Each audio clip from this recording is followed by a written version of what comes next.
everybody, it's 1:05 and I just got done watching Mel Brooks's 1967 classic The Producers, starring Zero Mostel, Gene Wilder, Kenneth Mars and Dick Shawn.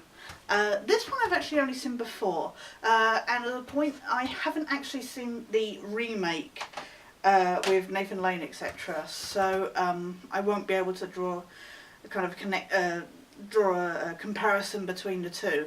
Although I've always kind of, when I first saw Zero in this, he did make me think of Nathan Lane. So when then the new version came out and Nathan Lane was playing that role, I was like, that fits. But anyway, getting back on track. So this is about an hour and 25 minutes long, and it tells the story of a down on his luck kind of show producer, Max Bialystock, played by Zero, who, thanks to an accountant played by Gene Wilder, comes up with the idea of making a lot of money by making a show that is shit.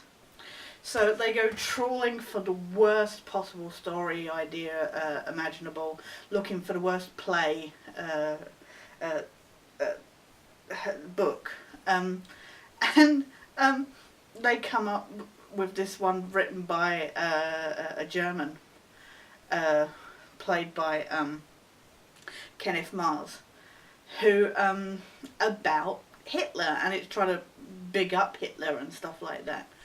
And, you know, they throw in dancing and singing, and they're certain that they're going to make good money because they've invested, they've been given investments of money by people, and the idea was that it was going to close on opening night, except while assuming that they've hired the worst person to play Hitler,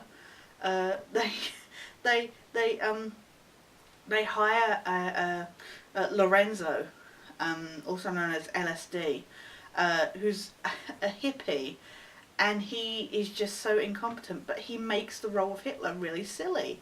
So these people see the music at the start and think it's going to be awful, and then Lorenzo's up there being all silly and that, and people are laughing their asses off. So it's a case of, you know, everything they thought was the perfect, you know, worst show, worst director, worst actor, and as with some movies, sometimes you can have all the worst possible aspects, and actually it turns out good, which I've been discovering with some of these movies lately. But anyway, I don't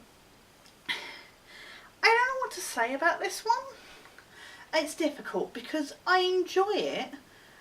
As somebody who worked at a theatre, backstage, etc., you see some of these characters, so it's kind of, but I really enjoy it. And the thing is with Mel Brooks' stuff, particularly, I mean, I know it's come up before regarding like American humour, and even on the flip side, British humour. The thing is with particularly Mel Brooks' stuff is I kind of find it's like, well, it's like some of these films really. It's very much like Monty Python in that some of it works and some of it doesn't. And some of it makes you laugh out loud, and again, some of it you're just sat there going, this is entertaining, but I'm not finding it highly funny. So this I find entertaining. I love the concept. Bear in mind, this is made like just over 20 years after the war ended. So, I mean, even now it's not something that's particularly pleasant to look back on. But this was fresh. That was that generation's kind of, you know, big taboo and stuff. It's... I find it entertaining, but I don't find it necessarily, and I find the situations and stuff funny, but I don't find it laugh out loud funny. That's not to say it's bad. It's well acted. It's well paced. I mean, like I say, it's only an hour and 25 minutes long, so it's not even that long. And they get quite a bit of story told in that time, while still showing some of the show and building up characters, etc. I don't know what it is. Maybe I'm just not in the mood tonight, but I'm just really struggling to kind of come up with something to say about this, because it's just there. It's a very 60s movie, and I guess that's why they remade it. But it has that whole 60s feel. I mean, obviously something like with the hippie and that kind of cements that in that time. And I don't know what it's like in the remake, but it's an enjoyable film. If you've seen the remake, I don't know what this is like compared to that, but it would be worth you probably checking this one out, because it is definitely good.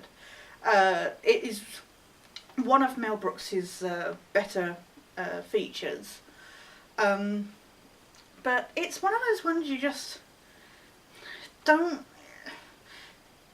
It's not deep. It's not a thinking man's kind of movie. So it's an easygoing movie. It's like a lazy evening mug of tea kind of flick. If you do though, please do. And if you think, from whatever you've heard, whatever you've seen, etc., if you think it would be your kind of movie, do check out, because it is definitely worth it. 1967's The Producers. That was tonight's movie. Sorry I couldn't give a better kind of review. I don't know what it is. I was in the geeky chat, and like I say, it's 1:15 now, so I'm probably just very tired. But yeah, no, that's tonight's movie. But for now, this is Sketch, signing out.